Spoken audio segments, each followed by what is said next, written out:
छोटे से गांव में रामू नाम का एक गरीब किसान रहता था। वह बहुत ही मेहनती और दिन रात अपने खेतों में काम करता था।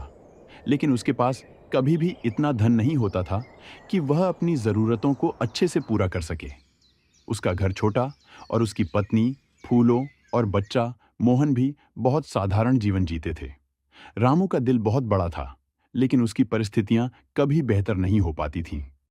रामू के पास एक छोटा सा खेत था, जिसमें वह अपनी मेहनत से उगाई गई फसल बेचकर अपना गुजारा करता था।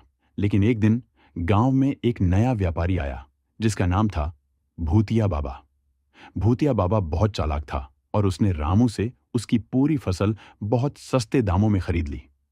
रामू को बहुत दुख हुआ, क्योंकि वह जानता था कि उसकी मेहनत को इस तरह से बेवजह कम दामों में बेचना उसे और उसके परिवार को मुश्किल में डाल देगा।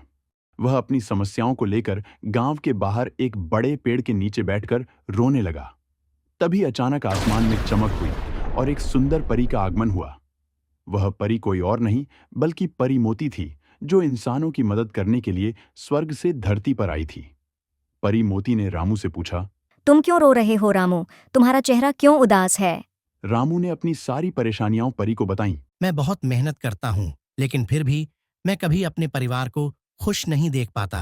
भूतिया बाबा ने मेरी पूरी फसल सस्ते दामों में खरीद ली और अब मुझे नहीं पता कि मेरा और मेरे परिवार का भविष्य क्या होगा। परी मोती ने रामू की बातें सुनी और उसके दुख को समझते हुए कहा। चिंता मत करो रामू, मैं तुम्हारी मदद करूंगी। मैं तुम्हें एक ऐसा आशीर्वाद दूंगी जो तुम्हारे जीवन को बदल देगा। फिर परी मोती ने अपनी जादुई छड़ी से एक अद्भुत जादू किया।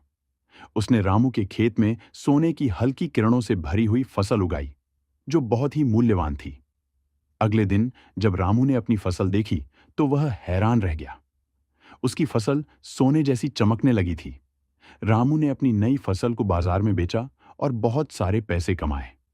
अब वह अपने परिवार के लिए अच्छे कपड़े, खाने पीने की चीजें और अन्य सुख सुविधाएं ले सकता था।